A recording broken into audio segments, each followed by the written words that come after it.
राम मंदिर का निर्माण 21 फुट ऊंचा राम चबूतरा। गर्भगृह की फर्श में लगेंगे 25,000 से ज़्यादा ग्रेनाइट पत्थर।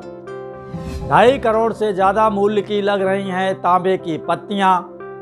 मंदिर निर्माण में तकनीक से लेकर सामग्री तक सब कुछ अत्याधुनिक। मंदिर के साथ ही अयोध्या के अन्य स्थलों का भी हो रहा है पूरी तरह से विकास।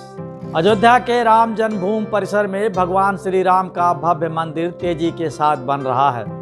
राम मंदिर निर्माण में जुटी इकाइयों के अनुसार इसी जुलाई माह तक मंदिर के चबूतरे का निर्माण कार्य पूरा कर लेने की योजना है। इसके बाद वास्तविक रूप में मंदिर के गर्भगृह का निर्माण कार्य प्रारंभ हो जाएगा। श्री राम जन्मभूमि तीर्थ क्षेत्र ट्रस्ट के महासचिव चंपत राय के अनुसार अगले साल की मकर संक्रांति तक गर्भगृह के निर्माण का कार्य पूरा हो जाएगा और रामलला अस्थायी रूप से मंदिर में विराजमान हो जाएंगे। इसके बाद भी मंदिर का निर्माण कार्य चलता रहेगा और परिक्रमा, रंग मंडप, नृत्य मंडप और सिंह द्वार जैसे निर्माण कार्य होंगे। मंदिर निर्माण के अलावा इन दिनों सुरक्षा के लिए परिसर के चारों तरफ परकोटे का भी निर्माण कार्य किया जा रहा है। राम मंदिर का निर्माण के इस विशेष शो में आइए जानते हैं इस हफ्ते राम मंदिर के निर्माण में क्या कुछ हुआ।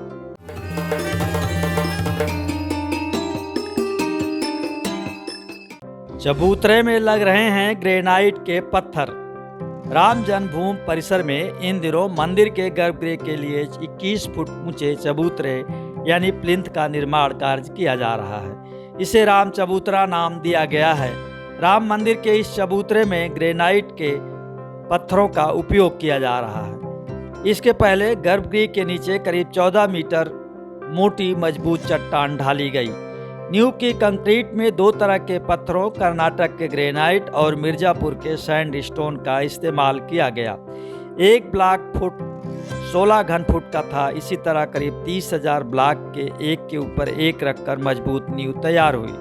कंक्रीट की 48वीं परत में मंदिर को अंतिम नींव को भरा गया। 1,20,000 वर्ग फुट लंबी, चौड़ी और 50 फुट गहरी नींव खोदी गई।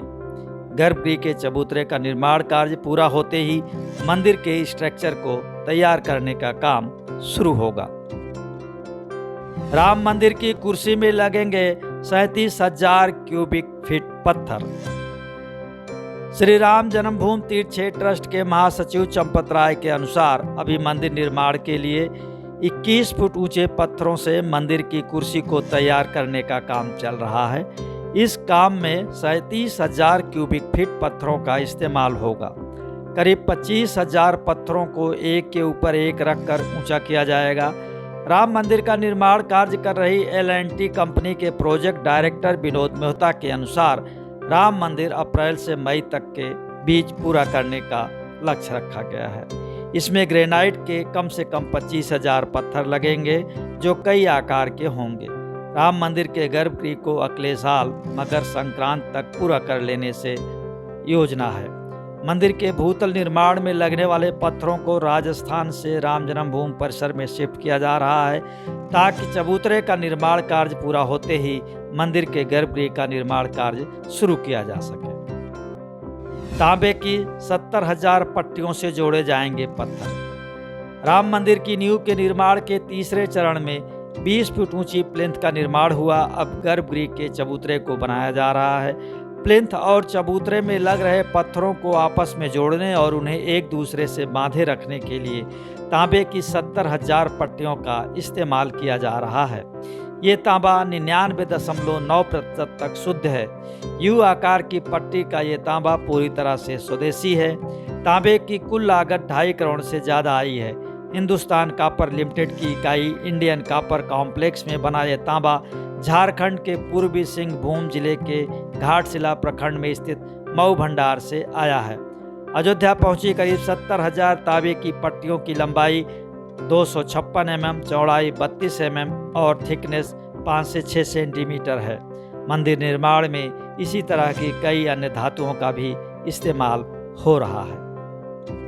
14 जनवरी 2023 तक गर्भगृह का निर्माण कार्य पूरा हो जाएगा। शिक्षा और संस्कृत के केंद्र के रूप में विकसित हो रहा अयोध्या। भव्य राम मंदिर के साथ ही अयोध्या के विकास के लिए कई और कार्य भी साथ साथ चल रहे हैं। मंदिर की तरफ आने वाली सड़कों को चौड़ा किया जा रहा है। अयोध्या शहर में प्रवेश करते ही रामायण कालीन वास्तुशिल्प और शहर की उसकी संरचना दिखे, इसके लिए प्राचीन मंदिरों को संवारने की योजना है। अयोध्या का रेलवे स्टेशन हो या फिर श्री राम अंतर्राष्ट्रीय हवाई अड्डा, इन सब की डिजाइन राम मंदिर के अनुरूप बनाई जा रही है। इन सभी का निर्माण कार्य भी तेजी के साथ चल रहा है।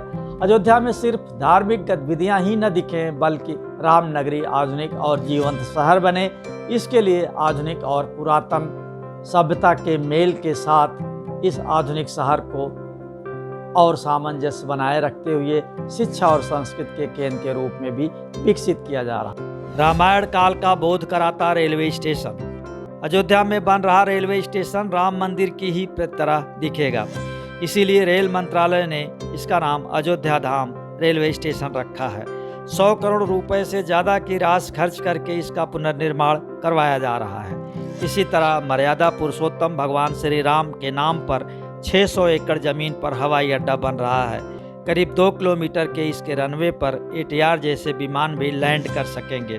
525 करोड़ से ज़्यादा की लागत से इसे बनाया जाएगा ताकि इसको इंटरनेशनल एयरपोर्ट का लुक दिया जा सके।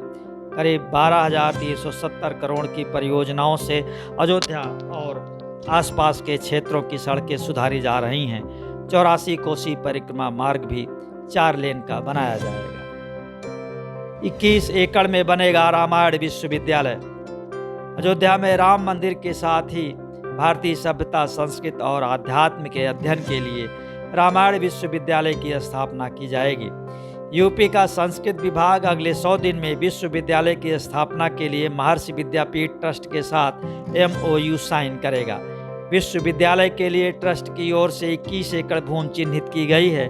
हालांकि मंदिर ट्रस्ट ने इस रामायण विश्वविद्यालय का कोई वास्ता नहीं है, लेकिन मंदिर निर्माण के समय ही इस यूनिवर्सिटी को भी बनाने का लक्ष्य रखा गया है ताकि देश विदेश से आने वाले जिज्ञासु छात्राओं को रामायण कालीन शिक्षा दीक्षा दी जा सके। इस विश्वविद्यालय में धर्म अध्यात्म के साथ आधुनिक ज्ञान विज्ञान की भी शिक्षा धार्मिक परिवेश के साथ देने की पूरी कोशिश होगी। 2 साल बाद फिर से शुरू होगी 84 कोसी परिक्रमा। कोरोना की वजह से वर्ष 2020 और 2021 में स्थगित अयोध्या धाम की 84 कोसी परिक्रमा इस साल 17 अप्रैल से शुरू होगी। ये परिक्रमा 5 जिलों बस्ती, अयोध्या, अम्बेडकर नगर, गोंडा, बाराबंकी से होते हुए 8 मई को अयोध्या में संपन्न होगी। अयोध्या में 84 कोसी, 14 कोसी और 5 कोसी सहित रामकोट की परिक्रमा प्रचलित है। 84 कोसी परिक्रमा सदियों से चली आ रही है, लेकिन इस बार इसे पूरी भव्यता के साथ मनाए जाने की तैयारी है। हनुमान मंडल से जुड़े परिक्रमा संयोजक सुरेंद्र सिंह के अनुसार परिक्रमा 16 अप्रैल को कारसेवकपुरम से मखभूम के लिए रवाना होगी।